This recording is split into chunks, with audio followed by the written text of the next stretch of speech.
Evo, završavamo krivičnu prijavu ove sedmice. Da li ćemo predati ove naredne sedmice, vidjet ćemo. Skupština Republike Srpske je rekla da je krivično djelo ko ne poštuje njene zakone. Imamo predsjednika koji ne da ne poštuje, nego svjesno krši.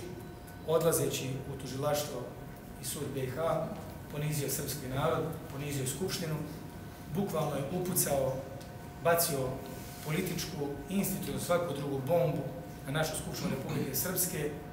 Godinu dana svoje borbe Republike Srpske, godinu dana mitinga, godinu dana sluđivanja javnosti, godinu dana prijetnje radnicima.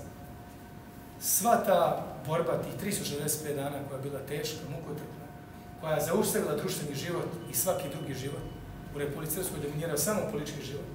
U jednom danu je sve nestalo, poniznim odlaskom, tajnim u sudu i tužilaštvu, i sve jedan zakon je naše Republike Srpske toliko pogažen, svaki poslanik je pregažen, i na kraju zakon koji su oni predlagali je rekao da je krivično djelo ko ne poštuje. Mi smo vidjeli radnike, sudijama rečeno, tužiocima, sve što ono bilo, ko ode tamo, ko bude pošto, iće u zatvor. Sve je to rečeno, i na kraju taj čovjek koji to priča ode i pogazi zakon Skupštine.